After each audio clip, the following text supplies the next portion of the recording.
ਕੀ ਤੁਸੀਂ ਕਦੇ ਸੋਚਿਆ ਹੈ ਕਿ ਇੱਕ ਸਧਾਰਨ ਜਿਹਾ ਫਕੀਰ ਵੀ ਕਿਵੇਂ ਇੱਕ ਤਾਕਤਵਰ ਬਾਦਸ਼ਾਹ ਨੂੰ ਆਪਣੇ ਸਾਹਮਣੇ ਝੁਕਣ ਲਈ ਮਜਬੂਰ ਕਰ ਸਕਦਾ ਹੈ?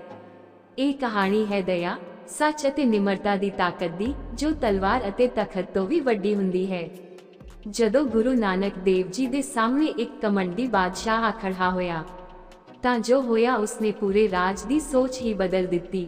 ਇਹ ਸਿਰਫ ਇੱਕ ਕਹਾਣੀ ਨਹੀਂ, ਸਗੋਂ ਇੱਕ ਐਸੀ ਸੱਚਾਈ ਹੈ ਜੋ ਦਿਲ ਨੂੰ ਛੂ ਲੈਂਦੀ ਹੈ। ਇਸ ਲਈ ਇਸ ਕਹਾਣੀ ਨੂੰ ਅੰਤ ਤੱਕ ਜ਼ਰੂਰ ਸੁਣੋ, ਕਿਉਂਕਿ ਅੱਗੇ ਜੋ ਹੋਣ ਵਾਲਾ ਹੈ ਉਹ ਤੁਹਾਨੂੰ ਵੀ ਹੈਰਾਨ ਕਰ ਦੇਵੇਗਾ। ਸਵੇਰੇ ਦਾ ਸਮਾਂ ਸੀ।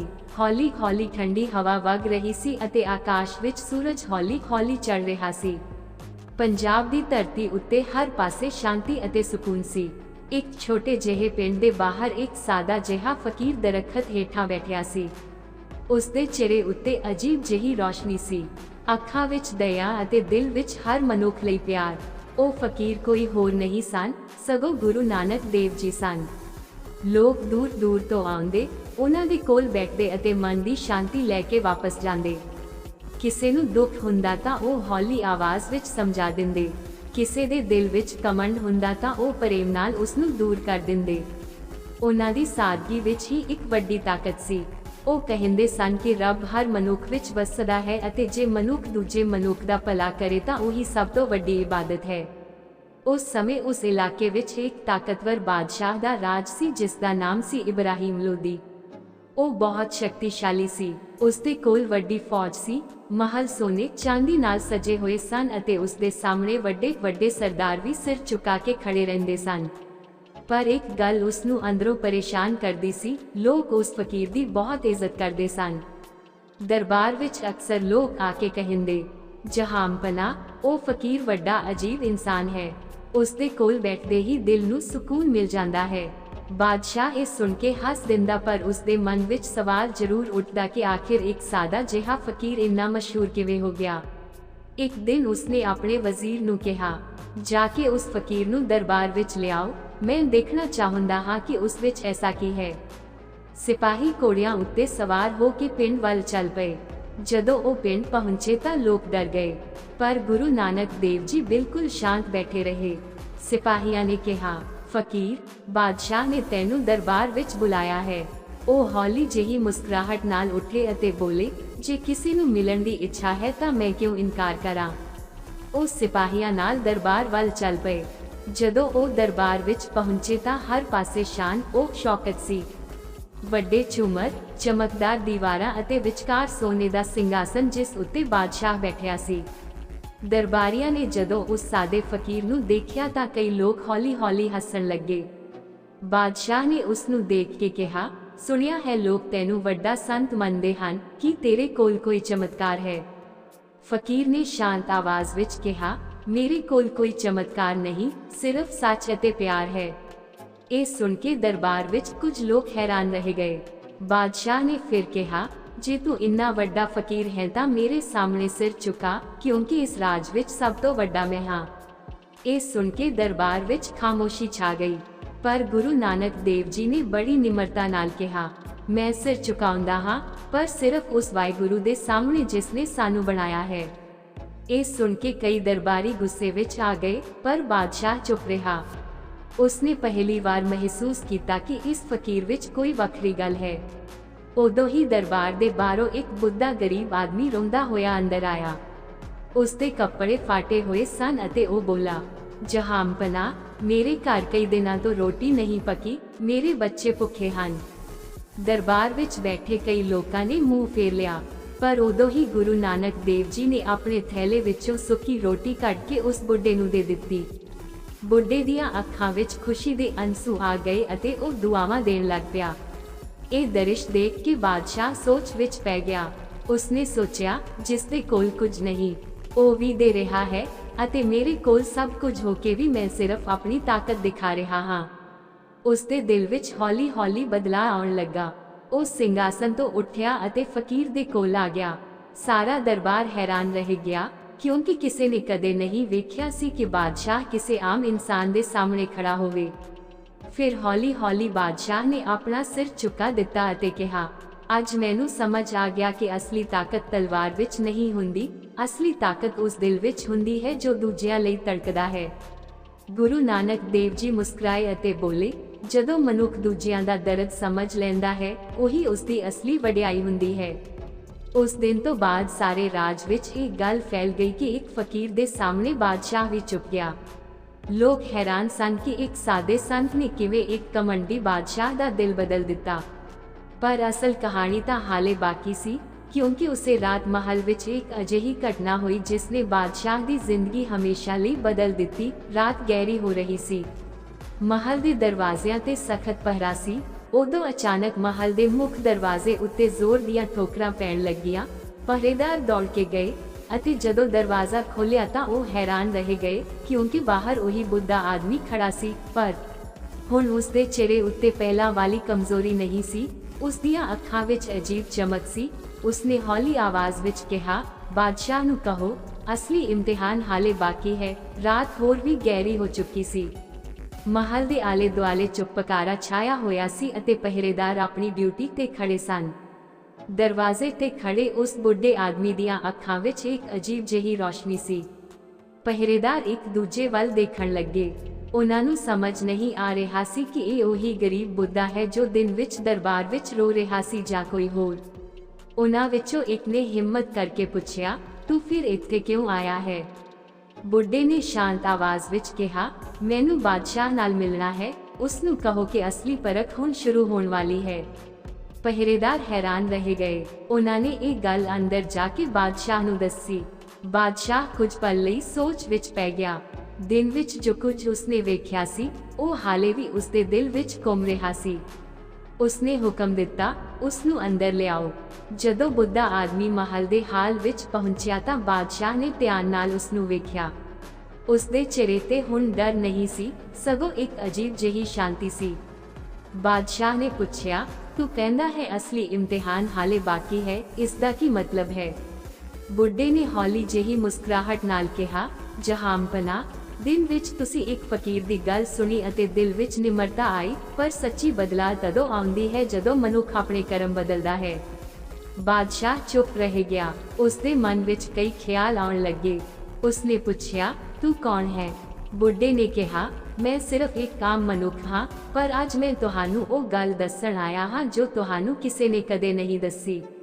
ਬਾਦਸ਼ਾਹ ਨੇ ਉਸ ਨੂੰ ਬੈਠਣ ਲਈ ਕਿਹਾ। ਮਹਲ ਦੇ ਵੱਡੇ ਹਾਲ ਵਿੱਚ ਦੀਵੇ ਜਲ ਰਹੇ ਸਨ ਅਤੇ ਉਹਨਾਂ ਦੀ ਰੌਸ਼ਨੀ ਵਿੱਚ ਬੁੱਢੇ ਦੀਆਂ ਅੱਖਾਂ ਹੋਰ ਵੀ ਚਮਕ ਰਹੀਆਂ ਸਨ। ਉਸਨੇ ਹੌਲੀ-ਹੌਲੀ ਕਿਹਾ, ਅੱਜ ਤੁਸੀਂ ਗੁਰੂ ਨਾਨਕ ਦੇਵ ਜੀ ਨੂੰ ਮਿਲੇ। ਕੀ ਤੁਸੀਂ ਜਾਣਦੇ ਹੋ ਕਿ ਉਹ ਸਿਰਫ ਇੱਕ ਫਕੀਰ ਨਹੀਂ ਹਨ, ਉਹ ਮਨੁੱਖਤਾ ਦਾ ਦਰਪਣ ਹਨ। ਜਿਹੜਾ ਵੀ ਉਹਨਾਂ ਕੋਲ ਜਾਂਦਾ ਹੈ, ਉਸ ਨੂੰ ਆਪਣੇ ਅੰਦਰ ਦਾ ਸੱਚ ਦਿਖਾਈ ਦੇਣ ਲੱਗਦਾ ਹੈ। ਬਾਦਸ਼ਾਹ ਧਿਆਨ ਨਾਲ ਸੁਣ ਰਿਹਾ ਸੀ। ਬੁੱਢੇ ਨੇ ਅੱਗੇ ਕਿਹਾ, ਜਹਾਂਪਨਾ, ਤੁਹਾਡੇ ਕੋਲ ਤਾਕਤ ਹੈ, ਦੌਲਤ ਹੈ, ਫੌਜ ਹੈ, ਪਰ ਜੇ ਤੁਹਾਡੇ ਰਾਜ ਵਿੱਚ ਕੋਈ ਭੁੱਖਾ ਸੋਵੇ, ਕੋਈ ਰੋਵੇ, ਕੋਈ ਅਨਿਆਂ ਸਹੇ, ਤਾਂ ਇਹ ਸਭ ਤਾਕਤ ਕਿਸ ਕੰਮ ਦੀ? ਇਹ ਗੱਲ ਬਾਦਸ਼ਾਹ ਦੇ ਦਿਲ ਤੇ ਸਿੱਧੀ ਲੱਗੀ। ਉਸ ਨੂੰ ਯਾਦ ਆਇਆ ਕਿ ਕਿੰਨੇ ਹੀ ਗਰੀਬ ਲੋਕ ਦਰਬਾਰ ਦੇ ਦਰਵਾਜ਼ੇ ਤੋਂ ਵਾਪਸ ਮੁੜ ਜਾਂਦੇ ਸਨ। ਉਸਨੇ ਹੌਲੀ ਆਵਾਜ਼ ਵਿੱਚ ਪੁੱਛਿਆ, ਤੂੰ ਇਹ ਸਭ ਕਿਉਂ ਕਹਿ ਰਿਹਾ ਹੈ? ਬੁੱਢੇ ਨੇ ਕਿਹਾ, ਕਿਉਂਕਿ ਅੱਜ ਤੁਹਾਡੇ ਕੋਲ ਮੌਕਾ ਹੈ। ਹਰ ਬਾਦਸ਼ਾਹ ਨੂੰ ਇਹ ਮੌਕਾ ਨਹੀਂ ਮਿਲਦਾ ਕਿ ਉਹ ਆਪਣੇ ਅੰਦਰ ਝਾਤ ਮਾਰ ਸਕੇ। ਇਹ ਸੁਣ ਕੇ ਬਾਦਸ਼ਾਹ ਦੇ ਦਿਲ ਵਿੱਚ ਹਲਚਲ ਹੋਣ ਲੱਗੀ। ਉਹ ਉੱਠ ਕੇ ਖਿੜਕੀ ਕੋਲ ਗਿਆ। ਬਾਹਰ ਹਨੇਰਾ ਸੀ, ਪਰ ਦੂਰ ਪਿੰਡਾਂ ਵਿੱਚ ਕੁਝ ਘਰਾਂ ਵਿੱਚ ਦੀਵੇ ਜਲ ਰਹੇ ਸਨ। ਉਸਨੇ ਸੋਚਿਆ, ਉਹਨਾਂ ਘਰਾਂ ਵਿੱਚ ਸ਼ਾਇਦ ਕੋਈ ਭੁੱਖਾ ਹੋਵੇਗਾ, ਕੋਈ ਦੁਖੀ ਹੋਵੇਗਾ। ਉਸਦੇ ਮਨ ਵਿੱਚ ਇੱਕ ਨਵਾਂ ਸਵਾਲ ਜਨਮ ਲੈ ਰਿਹਾ ਸੀ ਕਿ ਮੈਂ ਸੱਚਮੁੱਚ ਇੱਕ ਚੰਗਾ ਸ਼ਾਸਕ ਹਾਂ। ਉਦੋਂ ਬੁੱਢੇ ਨੇ ਕਿਹਾ, ਜੇ ਤੁਸੀਂ ਸੱਚ ਜਾਣਨਾ ਚਾਹੁੰਦੇ ਹੋ ਤਾਂ ਕੱਲ ਸਵੇਰੇ ਉਸ ਫਕੀਰ ਕੋਲ ਜਾਓ। ਬਾਦਸ਼ਾਹ ਨੇ ਹੈਰਾਨ ਹੋ ਕੇ ਪੁੱਛਿਆ, ਕਿ ਉਹ ਮੈਨੂੰ ਕੁਝ ਸਿਖਾ ਸਕਦੇ ਹਨ? ਬੁੱਢਾ ਹੌਲੀ ਜਿਹਾ ਹੱਸਿਆ ਅਤੇ ਕਿਹਾ, ਜਿਹੜਾ ਮਨੁੱਖ ਸੱਚਾ ਹੋਵੇ, ਉਹ ਸਭ ਤੋਂ ਵੱਡਾ ਅਧਿਆਪਕ ਹੁੰਦਾ ਹੈ। ਇਹ ਕਹਿ ਕੇ ਬੁੱਢਾ ਹੌਲੀ-ਹੌਲੀ ਮਹਲ ਤੋਂ ਬਾਹਰ ਨਿਕਲ ਗਿਆ। ਪਹਿਰੇਦਾਰ ਉਸ ਨੂੰ ਦੇਖਦੇ ਰਹਿ ਗਏ। ਅਗਲੀ ਸਵੇਰ ਜਦੋਂ ਸੂਰਜ ਚੜ੍ਹਿਆ ਤਾਂ ਬਾਦਸ਼ਾਹ ਦੇ ਮਨ ਵਿੱਚ ਕੱਲ੍ਹ ਦੀਆਂ ਗੱਲਾਂ ਹਾਲੇ ਵੀ ਘੁੰਮ ਰਹੀਆਂ ਸਨ। ਉਸਨੇ ਤੁਰੰਤ ਹੁਕਮ ਦਿੱਤਾ ਕਿ ਉਹ ਪਿੰਡ ਵੱਲ ਜਾਣਾ ਚਾਹੁੰਦਾ ਹੈ ਜਿੱਥੇ ਗੁਰੂ ਨਾਨਕ ਦੇਵ ਜੀ ਟਿਕੇ ਹੋਏ ਹਨ। ਦਰਬਾਰੀ ਹੈਰਾਨ ਰਹਿ ਗਏ। ਬਾਦਸ਼ਾਹ ਕਦੇ ਵੀ ਇੰਜ ਅਕੇਲਾ ਕਿਸੇ ਫਕੀਰ ਕੋਲ ਨਹੀਂ ਗਿਆ ਸੀ। ਪਰ ਉਸ ਦਿਨ ਉਹ ਸਾਦੇ ਕੱਪੜੇ ਪਾ ਕੇ ਕੁਝ ਸਿਪਾਹੀਆਂ ਨਾਲ ਪਿੰਡ ਵੱਲ ਚੱਲ ਪਿਆ। ਜਦੋਂ ਉਹ ਉੱਥੇ ਪਹੁੰਚਿਆ ਤਾਂ ਉਸਨੇ ਵੇਖਿਆ ਕਿ ਲੋਕ ਇੱਕ ਦਰਖਤ ਹੇਠਾਂ ਬੈਠੇ ਹਨ ਅਤੇ ਫਕੀਰ ਹੌਲੀ ਆਵਾਜ਼ ਵਿੱਚ ਉਹਨਾਂ ਨਾਲ ਗੱਲ ਕਰ ਰਹੇ ਹਨ। ਉਹ ਸਾਦੀ ਗੱਲਾਂ ਕਰ ਰਹੇ ਸਨ, ਸੱਚ ਬੋਲੋ, ਮਿਹਨਤ ਨਾਲ ਖਾਓ ਅਤੇ ਦੂਜਿਆਂ ਨਾਲ ਵੰਡੋ। ਬਾਦਸ਼ਾਹ ਚੁੱਪਚਾਪ ਪਿੱਛੇ ਖੜਾ ਸੁਣਦਾ ਰਿਹਾ। ਕੁਝ ਦੇਰ ਬਾਅਦ ਗੁਰੂ ਨਾਨਕ ਦੇਵ ਜੀ ਨੇ ਉਸ ਵੱਲ ਵੇਖਿਆ ਅਤੇ ਮੁਸਕਰਾਏ। ਉਹਨਾਂ ਨੇ ਕਿਹਾ, ਜਹਾਂਪਨਾ, ਤੁਸੀਂ ਆ ਗਏ। ਬਾਦਸ਼ਾਹ ਹੈਰਾਨ ਰਹਿ ਗਿਆ। ਉਸਨੇ ਸੋਚਿਆ, ਮੈਂ ਤਾਂ ਬਿਨਾਂ ਦੱਸੇ ਆਇਆ ਸੀ, ਫਿਰ ਇਹਨਾਂ ਨੂੰ ਕਿਵੇਂ ਪਤਾ ਲੱਗਿਆ। ਉਹ ਹੌਲੀ-ਹੌਲੀ ਅੱਗੇ ਵਧਿਆ ਅਤੇ ਬੋਲਾ, ਮੈਂ ਸੱਚ ਦੀ ਤਲਾਸ਼ ਵਿੱਚ ਆਇਆ ਹਾਂ। ਫਕੀਰ ਨੇ ਸ਼ਾਂਤ ਆਵਾਜ਼ ਵਿੱਚ ਕਿਹਾ, ਸੱਚ ਦੂਰ ਨਹੀਂ ਹੁੰਦਾ, ਉਹ ਮਨੁੱਖ ਦੇ ਆਪਣੇ ਦਿਲ ਵਿੱਚ ਹੁੰਦਾ ਹੈ। ਫਿਰ ਉਹਨਾਂ ਨੇ ਇੱਕ ਮੁੱਠੀ ਮਿੱਟੀ ਚੁੱਕੀ ਅਤੇ ਕਿਹਾ, ਇਹ ਧਰਤੀ ਵੇਖੋ, ਇਹ ਕਿਸੇ ਨਾਲ ਭੇਦਭਾਵ ਨਹੀਂ ਕਰਦੀ। ਅਮੀਰ ਵੀ ਇਸ ਤੇ ਚੱਲਦਾ ਹੈ, ਗਰੀਬ ਵੀ, ਰਾਜਾ ਵੀ ਇਸ ਤੇ ਖੜਾ ਹੁੰਦਾ ਹੈ, ਫਕੀਰ ਵੀ। ਜਦੋਂ ਮਨੁੱਖ ਇਹ ਗੱਲ ਸਮਝ ਲੈਂਦਾ ਹੈ, ਤਦੋਂ ਉਸ ਦਾ ਕਮੰਡ ਆਪਣੇ ਆਪ ਖਤਮ ਹੋ ਜਾਂਦਾ ਹੈ। ਬਾਦਸ਼ਾਹ ਦੀਆਂ ਅੱਖਾਂ ਥੱਲੇ ਝੁਕ ਗਈਆਂ। ਉਸਨੇ ਮਹਿਸੂਸ ਕੀਤਾ ਕਿ ਉਹ ਅਜੇ ਤੱਕ ਸਿਰਫ ਤਾਕਤ ਤੇ ਕਮੰਡ ਕਰਦਾ ਰਿਹਾ ਸੀ। ਫਕੀਰ ਨੇ ਅੱਗੇ ਕਿਹਾ, ਜਹਾਂਪਨਾ, ਜੇ ਤੁਸੀਂ ਚਾਹੁੰਦੇ ਹੋ ਕਿ ਤੁਹਾਡਾ ਰਾਜ ਸੱਚਮੁੱਚ ਖੁਸ਼ਹਾਲ ਬਣੇ ਤਾਂ ਆਪਣੇ ਲੋਕਾਂ ਨੂੰ ਆਪਣੇ ਪਰਿਵਾਰ ਵਾਂਗ ਸਮਝੋ। ਇਹ ਗੱਲ ਸੁਣ ਕੇ ਬਾਦਸ਼ਾਹ ਦੇ ਦਿਲ ਵਿੱਚ ਡੂੰਘਾ ਅਸਰ ਹੋਇਆ। ਉਸਨੇ ਨਿਮਰਤਾ ਨਾਲ ਕਿਹਾ, ਮੈਨੂੰ ਰਾਹ ਦਿਖਾਓ। ਅਤੇ ਉਦੋਂ ਹੀ ਗੁਰੂ ਨਾਨਕ ਦੇਵ ਜੀ ਨੇ ਹੌਲੀ ਜਿਹੀ ਮੁਸਕਰਾਹਟ ਨਾਲ ਉਸਨੂੰ ਇੱਕ ਅਜਿਹਾ ਸੁਨੇਹਾ ਦਿੱਤਾ ਜਿਸ ਨੇ ਉਸਦੀ ਜ਼ਿੰਦਗੀ ਦੀ ਦਿਸ਼ਾ ਹੀ ਬਦਲ ਦਿੱਤੀ। ਪਰ ਉਸ ਸੁਨੇਹੇ ਨੂੰ ਸੁਣਨ ਤੋਂ ਪਹਿਲਾਂ ਹੀ ਪਿੰਡ ਵੱਲੋਂ ਅਚਾਨਕ ਇੱਕ ਸ਼ੋਰ ਉੱਠਿਆ। ਲੋਕ ਦੌੜਦੇ ਹੋਏ ਆ ਰਹੇ ਸਨ। ਉਹਨਾਂ ਦੇ ਚਿਹਰਿਆਂ ਤੇ ਡਰ ਸੀ ਅਤੇ ਉਹ ਚੀਕਦੇ ਹੋਏ ਕਹਿ ਰਹੇ ਸਨ, ਬਚਾਓ, ਪਿੰਡ ਵਿੱਚ ਵੱਡੀ ਮੁਸੀਬਤ ਆ ਗਈ ਹੈ। ਪਿੰਡ ਵੱਲੋਂ ਆਉਂਦੀ ਉਹ ਘਬਰਾਈ ਹੋਈ ਆਵਾਜ਼ ਸੁਣ ਕੇ ਸਭ ਲੋਕ ਇੱਕ ਦੂਜੇ ਵੱਲ ਦੇਖਣ ਲੱਗੇ। ਕੁਝ ਹੀ ਪਲਾਂ ਵਿੱਚ ਕਈ ਪਿੰਡ ਵਾਸੀ ਦੌੜਦੇ ਹੋਏ ਉੱਥੇ ਪਹੁੰਚ ਗਏ ਜਿੱਥੇ ਗੁਰੂ ਨਾਨਕ ਦੇਵ ਜੀ ਦਰਖਤ ਹੇਠਾਂ ਬੈਠੇ ਹੋਏ ਸਨ। ਉਹਨਾਂ ਦੇ ਚਿਹਰਿਆਂ ਤੇ ਡਰ ਅਤੇ ਬੇਚੈਨੀ ਸਾਫ਼ ਦਿਖ ਰਹੀ ਸੀ। ਇੱਕ ਨੌਜਵਾਨ ਹਾਫਦਾ ਹੋਇਆ ਬੋਲਾ, ਬਾਬਾ ਜੀ, ਪਿੰਡ ਦੇ ਨੇੜੇ ਦਰਿਆ ਅਚਾਨਕ ਬਹੁਤ ਤੇਜ਼ ਹੋ ਗਿਆ ਹੈ। ਪਾਣੀ ਵੱਧਦਾ ਹੀ ਜਾ ਰਿਹਾ ਹੈ। ਸਾਡੇ ਘਰ ਡੁੱਬਣ ਵਾਲੇ ਹਨ।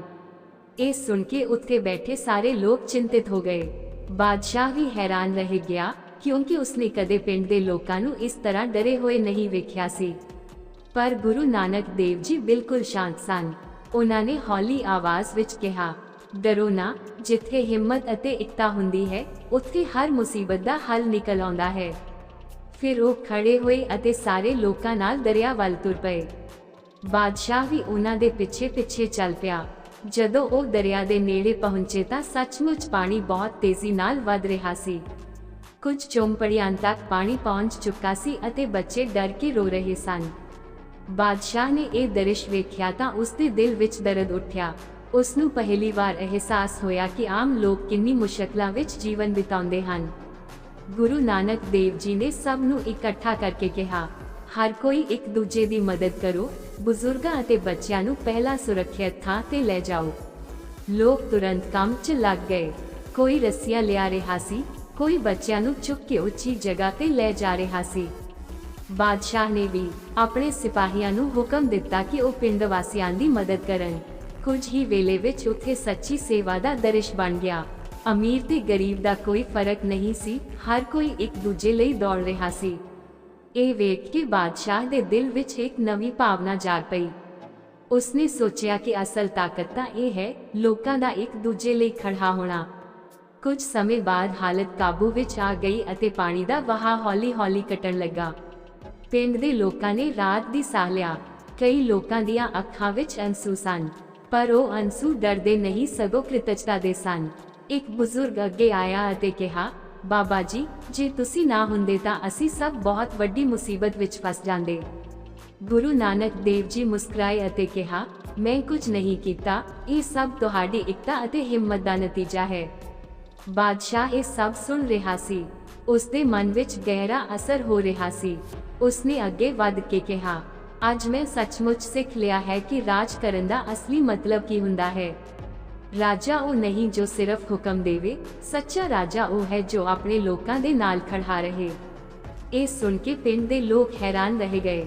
ਉਹਨਾਂ ਨੇ ਕਦੇ ਨਹੀਂ ਸੋਚਿਆ ਸੀ ਕਿ ਇੰਨਾ ਵੱਡਾ ਬਾਦਸ਼ਾਹ ਇਸ ਤਰ੍ਹਾਂ ਨਿਮਰਤਾ ਨਾਲ ਗੱਲ ਕਰੇਗਾ। ਬਾਦਸ਼ਾਹ ਨੇ ਫਿਰ ਨਿਮਰਤਾ ਨਾਲ ਗੁਰੂ ਨਾਨਕ ਦੇਵ ਜੀ ਵੱਲ ਵੇਖਿਆ ਅਤੇ ਕਿਹਾ, ਤੁਸੀਂ ਮੇਰੀਆਂ ਅੱਖਾਂ ਖੋਲ ਦਿੱਤੀਆਂ ਹਨ।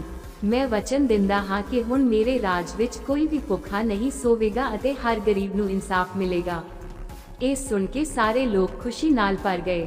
ਹੌਲੀ ਹੌਲੀ ਸ਼ਾਮ ਹੋਣ ਲੱਗੀ। ਆਸਮਾਨ ਵਿੱਚ ਸੂਰਜ ਡੁੱਬ ਰਿਹਾ ਸੀ ਅਤੇ ਉਸ ਦੀ ਲਾਲੀ ਸਾਰੇ ਪਿੰਡ ਤੇ ਫੈਲ ਰਹੀ ਸੀ।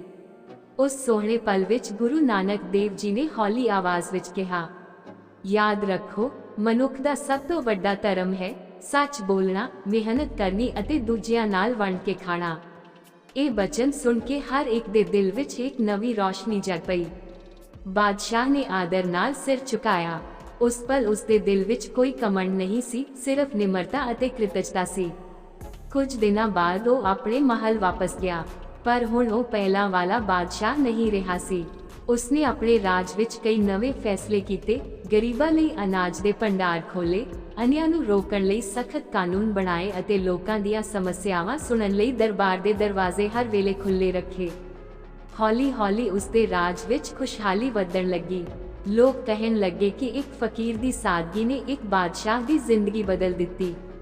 ਅਤੇ ਇਹ ਕਹਾਣੀ ਪੀੜ੍ਹੀਆਂ ਤੱਕ ਸੁਣਾਈ ਜਾਂਦੀ ਰਹੀ। ਇੱਕ ਐਸੀ ਕਹਾਣੀ ਜੋ ਸਾਨੂੰ ਇਹ ਸਿਖਾਉਂਦੀ ਹੈ ਕਿ ਸੱਚੀ ਤਾਕਤ ਦਿਲ ਦੀ ਨੇਕੀ ਵਿੱਚ ਹੁੰਦੀ ਹੈ, ਨਾ ਕਿ ਤਲਵਾਰ ਜਾਂ ਸਿੰਘਾਸਨ ਵਿੱਚ।